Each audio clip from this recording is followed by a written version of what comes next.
therapy when she was 13 and I was 16, but she refused to participate. She'd sit there with her arms crossed, rarely saying anything, as the therapist attempted desperately to coax her out. The therapist eventually told my parents that they couldn't do much else, until Jazzy agreed to cooperate. Things reached a breaking point when we were both in our early 20s.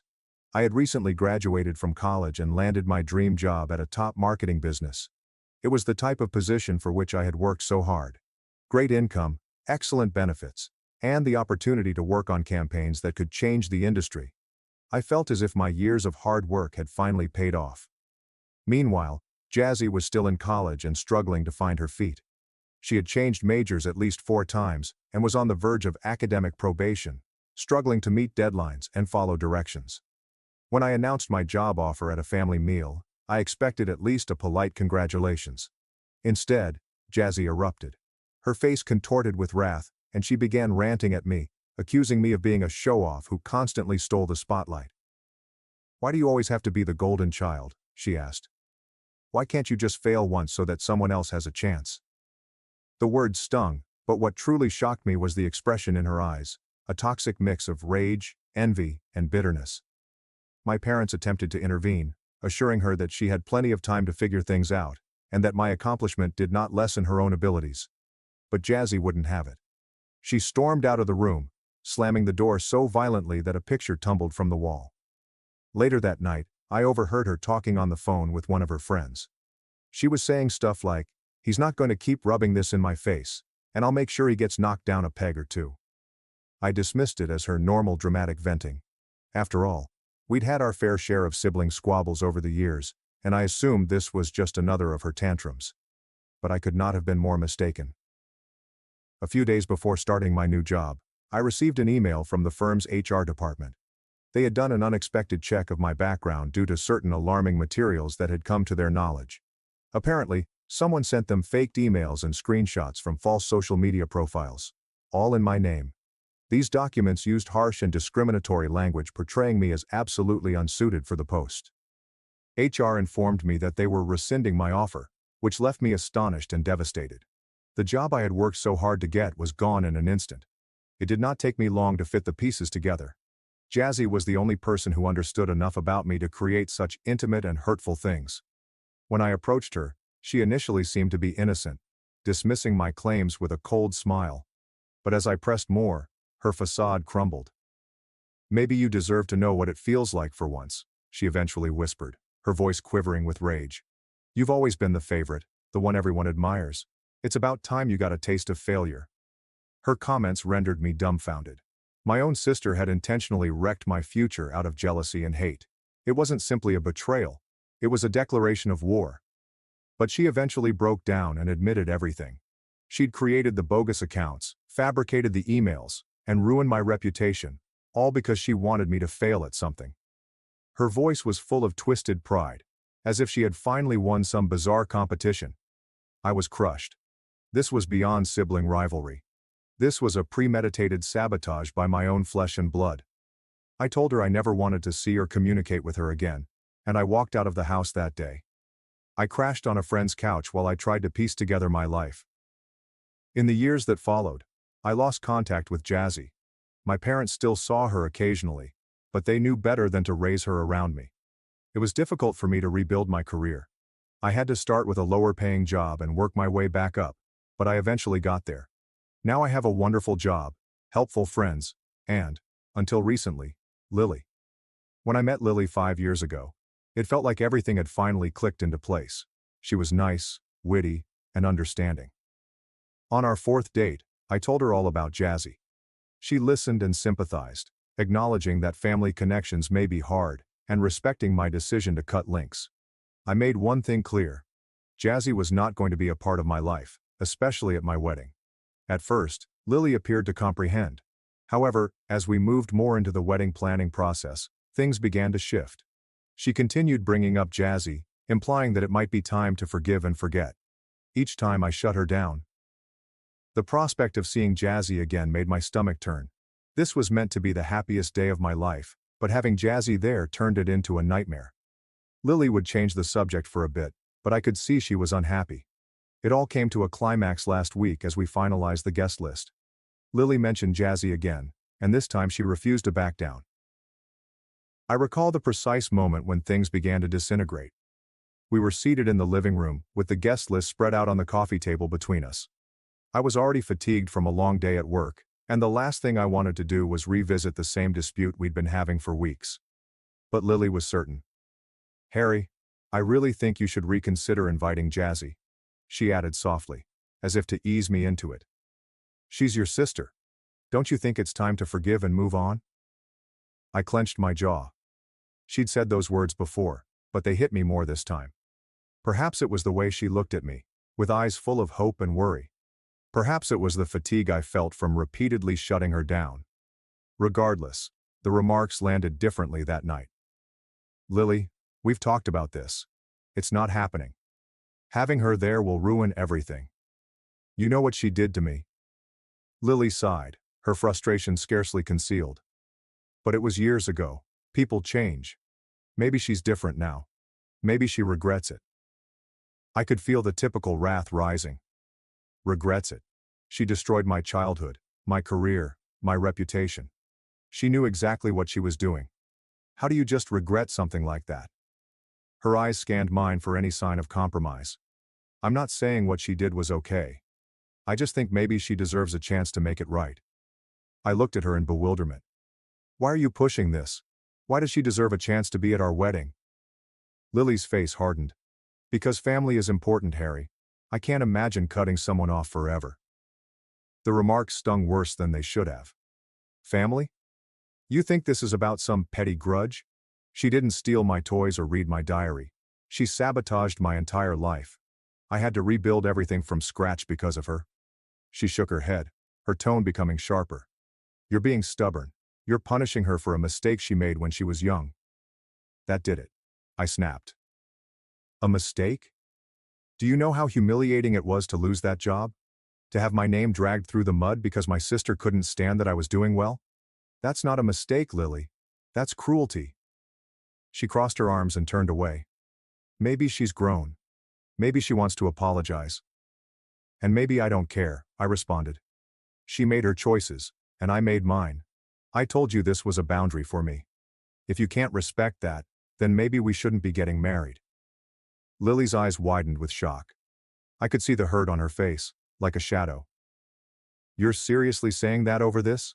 she blurted out. I responded, "Yes. Because it's not just this. It's about trust. You're supposed to be on my side, Lily. You knew how much this meant to me, and you're still trying to push me." We sat in silence, the weight of my words lingering in the air. My heart was beating, each pulse a stinging reminder of how far we'd strayed from the happy pair we were just months earlier. Lily spoke softly. "I thought you'd understand. I thought love meant forgiveness." I shook my head, making my words barely audible. "Love also means respect. And I can't respect someone who won't respect my boundaries." She said nothing after that. She simply sat there, her eyes glistening with unshed tears. After what seemed like a lifetime, she stood up and left the room. I sat alone, staring at the guest list, the names blending together as my vision blurred. The following day, things were tight. Lily rarely spoke to me, and when she did, it was in few, polite sentences. I could not stand it. This chilly, detached version of her was worse than a yelling fight. It felt like a wall had been built between us, and neither of us knew how to break it down. I kept telling myself it will all be over. We adored each other.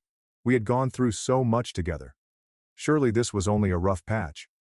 But deep inside, I sensed something had changed. Trust has been broken, and once that happens, it is difficult to put the parts back together. A week later, everything detonated. I arrived home late from work, fatigued and depleted. I came in the door and saw Lily sitting at the dining table. Her face was pale, her hands trembled, and the tension in the air was oppressive. "Something is wrong. What's going on?" I inquired hesitantly. She drew a hesitant breath and glanced up at me, remorse on her face. "Harry, I need to tell you something," she continued, her voice shaking. My gut constricted as a terrible sensation swept through me. "What is this about?" I inquired, attempting to maintain my voice steady. I reached out to Jazzy," she murmured slowly, almost whispering. For a second, I thought I hadn't heard her correctly. You what? The words rang out louder than I intended. I found her on social media a few months ago, she explained, tears welling up in her eyes. I've been talking to her. I just wanted to understand what happened between you two and I invited her to the wedding. It felt like the ground had gone beneath my feet. I could not breathe. My skull vibrated with a low, deafening scream. You invited her? My voice trembled in amazement. I'm so sorry, she wailed. I thought it was the right thing to do. I thought if she came, maybe you two could finally. No, I interrupted her, my voice loud and quivering with rage. You went behind my back. You did exactly what I told you not to do.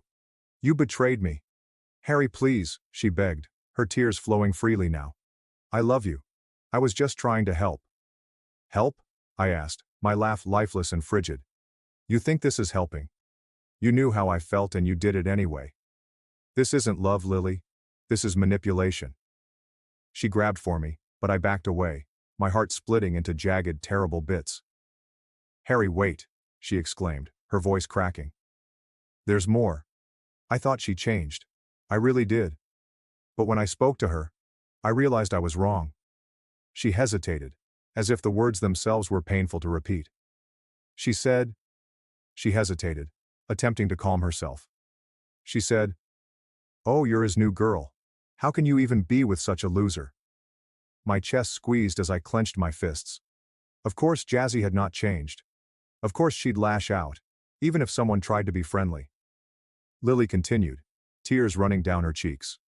That's when I realized you were right all along. I was so wrong to reach out. Harry, I thought I was helping, but I only made things worse. I see now how much she hurt you. I'm so sorry. Her words weighed heavily in the air, yet they did nothing to alleviate my feelings of anguish and betrayal. You should have trusted me, I stated softly but firmly. You should have listened when I told you what I needed. Lily wailed, her face in her hands, and I couldn't bring myself to comfort her. My heart was torn apart, and all I could think of was how the one person I'd trusted the most had gone behind my back, believing she understood better than I did. If you can't respect me enough to trust my judgment, then we have nothing left, I told you. She cried. Don't say that. We can fix this. I shook my head. The pain was too much to bear. No, Lily. You broke my trust, and without trust, there's nothing left to fix. I turned to walk away, each step heavier than the last.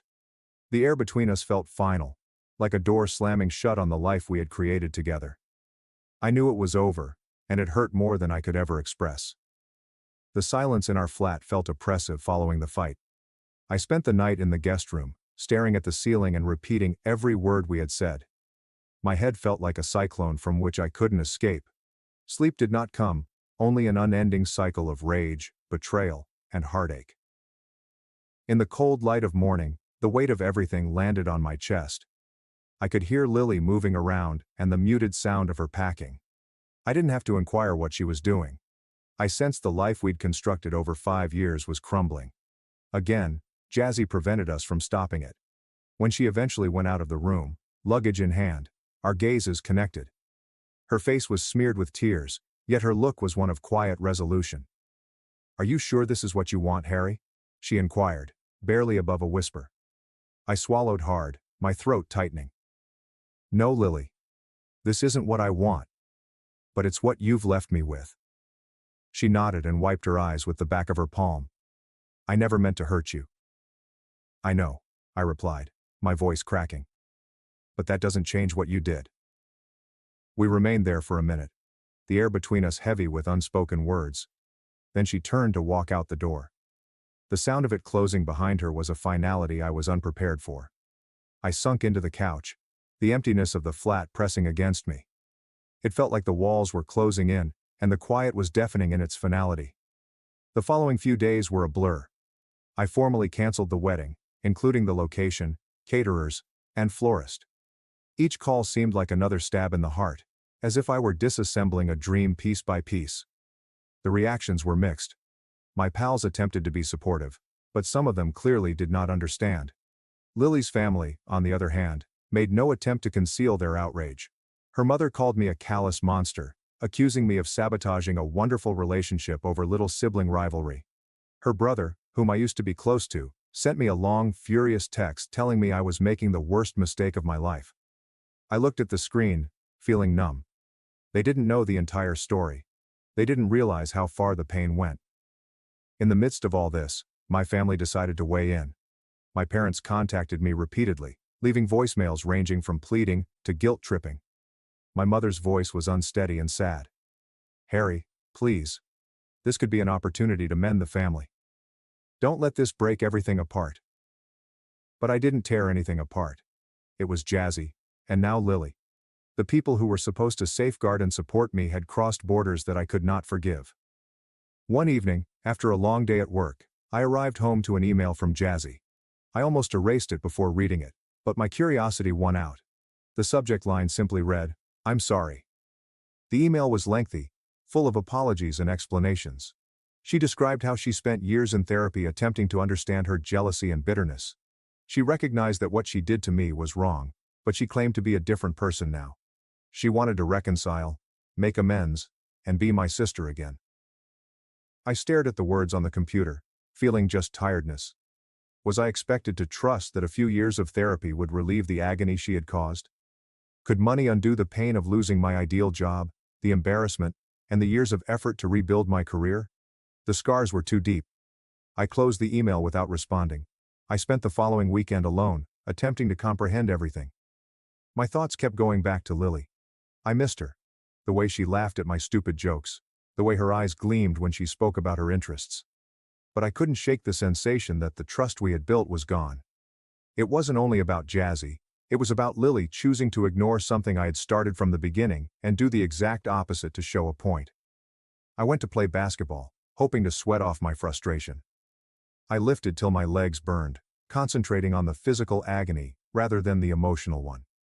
After that, I sat in my car, soaked in sweat, staring out the window. Was I being overly stubborn? Was it worth losing Lily for this? But every time I considered reaching out, I remembered the pain in my chest when she revealed she'd gone behind my back, the sense of betrayal, and the harsh awareness that the person I loved had not respected my boundaries. Regardless of how much I loved her, the wound was too fresh and too deep. On Tuesday morning I arrived at work feeling like a ghost. My manager, Ashley, a no-nonsense woman, drew me aside. She had always been supportive and today was no exception. "Are you doing okay?" she inquired, her tone quieter than usual. I forced a smile. "I'm getting there." She nodded and studied me for a bit. "Sometimes standing your ground is the hardest thing to do, but it's worth it." Her comments stayed with me. I spent the rest of the day submerged in code, allowing the rhythm of work to distract me from the confusion in my thoughts. By the time I arrived home, the flat felt more empty than ever. But for the first time in days, I felt a small sense of calm. I had made the correct option. It didn't make the anguish any less genuine, but at least I hadn't cheated myself. That night I deleted Jazzy's email. I did not need to read it again. I knew the answer. Life went on in the days that followed, but I felt as if I was stuck in time. The apartment, once filled with warmth and laughter, suddenly felt chilly and empty. Lily's absence was an ongoing ache. Her closet side was vacant, while the bathroom shelves were half empty. I kept expecting to see her, hearing her voice in the quiet times, only to be reminded that she had left. I immersed myself in work, utilizing the long hours and difficult assignments as a distraction. But no matter how busy I kept myself, the weight of it all lingered. The betrayal, the broken trust, the future that had slipped through my fingers. Everything followed me like a shadow. Then my folks called me. My phone buzzed late one evening, and I briefly contemplated ignoring it. But something prompted me to pick up. "Hi, Mom," I said with a bland voice. "Harry," she murmured, her voice wary. "Please attend supper this weekend. We need to talk." "I don't think that's a good idea," I said, exhausted. "Please," she urged. "It's important." Despite my better judgment, I agreed. Perhaps a part of me still hoped they'd understand, to finally comprehend my point of view. But deep down, I knew I was preparing myself for disappointment. Saturday evening arrived and I drove to my folks' house with my stomach in knots. My memories of my boyhood home were different now, tainted with a sadness I couldn't ignore. As I climbed up the steps, I took a deep breath to brace myself. My mom answered the door and greeted me with a strained smile. I'm so glad you came, she whispered gently, drawing me into a hug that felt more like a plea than a comfort.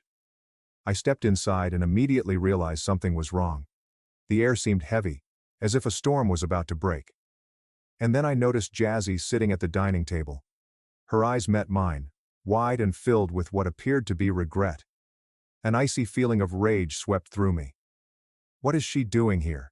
I questioned, my voice trembling. Harry, please, my father pleaded, his face painted. We just want to help you make peace. What is wrong with everyone? I asked, the treachery hitting me like a blow in the stomach. You did this behind my back, I continued, feeling the weight of the moment descend on me. You ambushed me. My mother's eyes flooded with tears. We thought if you two just talked, you could finally heal. I shook my head and clenched my fists. You don't get it. You never have. Harry, wait, Jazzy said, her voice shaking. I just want to apologize. Her comment struck me like empty noise. I turned to face my parents, bitterness rising in my throat. You're still trying to fix something that's broken beyond repair. You can't force this. My father's voice cracked.